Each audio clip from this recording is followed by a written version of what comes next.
Amine સંયોજનોની રાસાયણિક પ્રક્રિયા. તો કે એમાઇન સંયોજનોનો બેઝિક સ્વભાવ પહેલો પોઈન્ટ. પછી ઇલેક્ટ્રોન અનુરાગી વિસ્થાપન પ્રક્રિયા, કાર્બાઇલ એમાઇન પ્રક્રિયા, એરાઇલ સલ્ફોનિલ ક્લોરાઇડ સાથેની પ્રક્રિયા, આલ્કાઇલેશન એસાઇલેશન નાઇટ્રસ એસિડ સાથેની પ્રક્રિયા. એમાં આપણે સૌપ્રથમ એમાઇન સંયોજનનો બેઝિક સ્વભાવ વિશે નથી ભણતા. એના બાદની પ્રક્રિયા ઇલેક્ટ્રોન અનુરાગી વિસ્થાપન પ્રક્રિયા.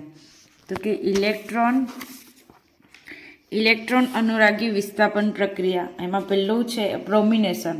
તો કે ઓરડાના તાપમાને એનિલિનની બ્રોમિન જળ સાથે પ્રક્રિયા કરતાં 2,4,6 ટ્રાયબ્રોમો એનિલિનના સફેદ અવક્ષેપ મળે છે. બ્રોમિનેશન મતલબ કે ઓરડાના તાપમાને એનિલિનની બ્રોમિન જળ સાથે પ્રક્રિયા કરી 2,4,6 ટ્રાયબ્રોમો એનિલિનના સફેદ અવક્ષેપ મળે છે. બેન્ઝીન રિંગ ઉપર NH2 સમૂહ +3 Br/H2O. તો આપણને શું મળશે? તો કે 2,4,6 ટ્રાયબ્રોમો એનિલિન +3 HBr. હવે આપણે કોઈ પણ એક જ નિપજ મેળવીએ, મતલબ કે 2,4,6ની જગ્યાએ કોઈ એક જ સ્થાને નિપજ મેળવવી હોય તો તેને પિરિડીનની હાજરીમાં અથવા એસિટિક એનહાઇડ્રાઇડ સાથે પ્રક્રિયા કરવામાં આવે. તો કે NH2 એની પિરિડીન અને એસિટિક એનહાઇડ્રાઇડ સાથે પ્રક્રિયા કરતાં NH અહીંયાથી C+O અને CH3 આ સમૂહ જોડાશે. CH3 C+O સમૂહ ક્યાં જોડાશે? અહીંયા. તો એસિટાનિલાઇડ. તો કે એની Br2 અને એસિટિક એસિડ સાથે પ્રક્રિયા કરવામાં આવે તો અહીંયા Br2 સાથે પ્રક્રિયા કરવામાં આવશે તો અહીંયા Br સમૂહ ઉમેરાશે. હવે એની H+ અથવા OH વચ્ચે જળ વિભાજન કરીએ તો અહીંયાથી CH3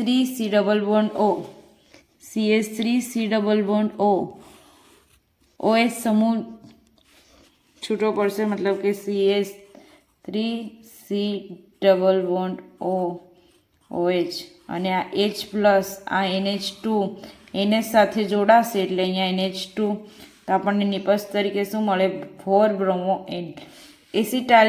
એસિટેનિલાઇડમાં નાઇટ્રોજન પરમાણુ પર રહેલું અબંધકારક ઇલેક્ટ્રોન યુગ્મ નીચે દર્શાવેલ મુજબના સહસ્પંદનના કારણે ઓક્સિજન પરમાણુ સાથે પારસ્પરિક ક્રિયા કરે છે. આ નાઇટ્રોજન પર અબંધકારક ઇલેક્ટ્રોન આવેલા છે. નાઇટ્રોજન પર અબંધકારક ઇલેક્ટ્રોન યુગ્મ છે એ અહીંયા આવશે. તો અહીંયા કાર્બનની સંયોજકતા વધી જશે એટલે આ ડબલ બોન્ડ તૂટશે એટલે અહીંયા O- થશે અને એને પર પોઝિટિવ ચાર્જ. અને અહીંયા આ અબંધકારક ઇલેક્ટ્રોન અહીંયા જશે એટલે અહીંયા ડબલ બોન્ડ આવશે અને હવે અહીંયા સંયોજકતા વધી જાય એટલે કાર્બોનિલ કાર્બન વચ્ચેનો દ્વિબંધ તૂટશે એટલે N પર positive charge, double bond CO- CH3. તેથી નાઇટ્રોજનનું અબંધકારક ઇલેક્ટ્રોન યુગ્મ બેન્ઝીન વલયમાં દાન કરવા માટે સહસ્પંદન દ્વારા ઓછું પ્રાપ્ય છે. પરિણામે NH CH3 મતલબ કે એસિટાનિલાઇડ સમૂહનું સક્રિયકારક અસર એમિનો સમૂહ કરતાં વધુ, મતલબ કે એમિનો સમૂહ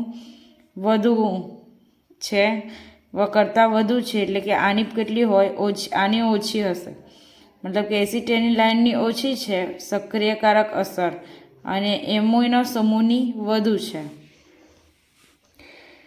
એની બાદ નાઇટ્રેશન. તો કે એનિલિનનું સીધું નાઇટ્રેશન નાઇટ્રો વ્યુત્પન્ન ઉપરાંત ઓક્સિડાઇઝ નિપજો આપે છે. વધુ પ્રબળ એસિડિક માધ્યમમાં એનિલિનનું પ્રોટોનિત થઈ એનિલિનિયમ આયન બનાવે છે જે મેટાનેદક છે. હવે એમોનિયાની પ્રક્રિયા HNO3 અને H2SO4 સાથે 288 કેલ્વિન તાપમાને કરવામાં આવે તો આપણને 3 નિપજ મળશે.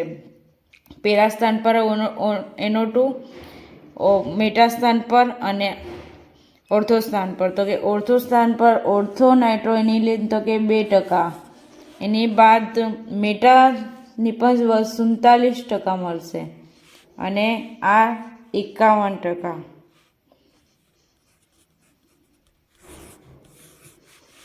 હવે જો કે એસિટિક એનહાઇડ્રાઇડ વડે એસિટાઇલેશન, જો કે એસિટિક એનહાઇડ્રાઇડ આ 51%, 47% અને આ 2%. જો કે એસિટિક એનહાઇડ્રાઇડ વડે એસિટિલેશનની પ્રક્રિયા દ્વારા NH2 સમૂહનું સંરક્ષિત કરી નાઇટ્રેશન પ્રક્રિયાની નિયંત્રિત કરી શકાય. અને પેરાનાઇટ્રો વ્યુત્પન્ન મુખ્ય નિપજ મતલબ કે એસિટિક એનહાઇડ્રાઇડ અને pyridine ની હાજરીમાં NH C double bond O CH3 HNO3 અને H2SO4 288 કેલ્વિન તાપમાન, તો અહીંયા NO2 સમૂહ આવશે અને પછી આ NH C double bond O CH3 માંથી આ સમૂહને દૂર કરવામાં આવે અને અહીંયા NH2 આવશે, મતલબ કે 4 નાઇટ્રોએનિલિન અથવા પેરા નાઇટ્રોએનિલિન નિપજ તરીકે મળશે.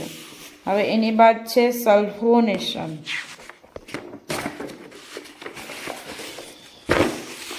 સલ્ફોનેશન તો કે એનિલિનની સાંદ્ર સલ્ફ્યુરિક એસિડ સાથે પ્રક્રિયા કરી એનિલિનિયમ હાઇડ્રોજન સલ્ફેટ બનાવે છે, જેને સલ્ફ્યુરિક એસિડ સાથે 453 થી 473 કેલ્વિન તાપમાને ગરમ કરતા મુખ્ય નિપજ તરીકે para amino benzene sulphonic acid બને, જે સામાન્ય રીતે સલ્ફોનાઇલ એસિડ તરીકે ઓળખાય. એનિલિનની પ્રક્રિયા H2SO4 સાથે કરે તો એનિલિયમ hydrogen sulphate NH3 plus HSO4 આપણને એનિલિયમ હાઇડ્રોજન સલ્ફેટ મળે, જેની 453 થી 473 કેલ્વિન તાપમાને પ્રક્રિયા કરીએ તો આ NH2 અને અહીંયા કયો સમૂહ આવે તો કે SO3H. હવે આની પ્રક્રિયા મતલબ કે આ આપણને શું મળશે, અહીંયા ઝ્વિટર આયન, મતલબ કે અહીંથી આ જે હાઇડ્રોજન છે એ ક્યાં જતું રહે, અહીંયા, તો NH3 પ્લસ થશે અને SO3 માઇનસ.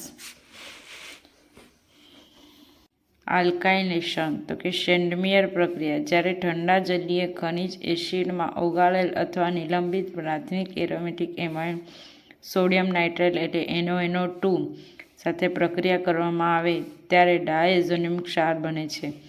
તાજા બનાવેલા ડાયઝોનિયમ ક્ષારના દ્રાવણને કુપ્રસ ક્લોરાઇડ અથવા કુપ્રસ બ્રોમાઇડ સાથે મિશ્રણ કરવાથી ડાયઝોનિયમ સમૂહનું Cl અથવા Br વડે વિસ્થાપન થાય.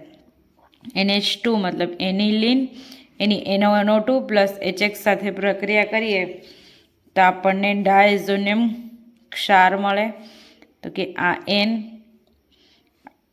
ડાયઝોનિયમ ક્ષાર મળે. એની ફરી ક્યુપ્રસ ક્લોરાઇડ સાથે પ્રક્રિયા કરીએ, આ ક્યુપ્રસ ક્લોરાઇડ સાથે પ્રક્રિયા કરવાથી આપણને ખાલી હેલોજન સમૂહ મળે પ્લસ N2. તો કે હવે અહીંયા ક્યુપ્રસ તરીકે ક્લોરીન સમૂહ હોય Ca2Cl, તો અહીંયા ઉપર Cl સમૂહ આવશે, મતલબ કે ક્લોરોબેન્ઝીન મળે. જો અહીંયા Br2 સમૂહ હોય તો અહીંયા બ્રોમોબેન્ઝીન આવશે. આયોડાઇડ દ્વારા ડાયઝોનિયમ સમૂહમાં વિસ્થાપિત ક્યુપ્રસ હેલાઇડ સંયોજનોની હાજરીની જરૂર પડતી નથી અને આ પ્રક્રિયા ડાયઝોનિયમ ક્ષાર મતલબ કે પોટેશિયમ આયોડાઇડ સાથે માત્ર હલાવવાથી થાય છે. મતલબ કે ડાયઝોનિયમ ક્ષારની પ્રક્રિયા Ki સાથે કરીએ તો આપણને આયોડોબેન્ઝીન મળે છે. એની વાત એસાઇલેશન તો કે એલિફેટિક અને એરોમેટિક પ્રાથમિક દ્વિતીયક એમાઇન સંયોજનો એસિડ ક્લોરાઇડ એનહાઇડ્રાઇડ અને એસ્ટર, એસિડ ક્લોરાઇડ એનહાઇડ્રાઇડ અને એસ્ટર સંયોજનો સાથે કેન્દ્ર અનુરાગી વિસ્થાપન પ્રક્રિયા. હવે અહીંયા ઇથેન એમાઇડમાં અબંધકારક ઇલેક્ટ્રોન કાર્બોનિલ કાર્બન પર એટેક કરે, તેના કારણે કાર્બોનિલ કાર્બન પર એટેક કરે, એના કારણે O માઇનસ થશે. હવે બેઝની હાજરીમાં હવે અહીંયા અબંધકારક ઇલેક્ટ્રોન યોગમાં અહીંયા જાય એટલે N પર પોઝિટિવ ચાર્જ હશે અને કાર્બોનિલ કાર્બન ઉપર માઇનસ ચાર્જ હશે. હવે આ કાર્બોનિલ કાર્બન ફરી અહીંયા દ્વિબંધ બનાવશે એટલે અહીંયાથી Cl માઇનસ આયન દૂર થશે, તો કે C2H5NH C double bond O CH3 N ethyl ethanamide plus HCl. હવે એ જ પ્રક્રિયા મતલબ કે 2 ડિગ્રી એમાઇન લઈએ તો કે N ઇથાઇલ, N ઉપર એક ઇથાઇલ સમૂહ છે N ઇથાઇલ ઇથેનેમાઇડ, એક આ ઇથેનેમાઇડ સમૂહ છે અને આ નાઇટ્રોજન પર એક ઇથાઇલ સમૂહ છે, તો કે N ઇથાઇલ ઇથેનેમાઇડની પ્રક્રિયા એસિટાઇલ ક્લોરાઇડ સાથે કરીએ તો અહીંયાથી એક હાઇડ્રોજન અને અહીંયાથી Cl માઇનસ, મતલબ કે HCl રિમૂવ થાય છે એવું યાદ રાખવાનું. બેઝની હાજરીમાં પ્રક્રિયા થાય તો કે C2H5N, આ જ છે C2H5N C2H5. પછી અહીંયાથી આ Cl માઇનસ દૂર થશે ને અહીંયાથી H માઇનસ દૂર થશે, તો હવે IC double bond O CH3 તો કે આનું નામ તો કે NN ડાઇથાઇલ ઇથેનેમાઇડ. આ આખો સમૂહ છે એને શું કહેવાય? ઇથેનેમાઇડ. અને નાઇટ્રોજન N પર 2 વિસ્થાપિત સમૂહ છે ઇથાઇલ તો કે NN ડાઇથાઇલ ઇથેનેમાઇડ. હવે બેન્ઝેનેમાઇડ તો બેન્ઝીન રિંગ ઉપર NH2 મતલબ કે એનિલિન, એની પ્રક્રિયા ઇથેનોઇક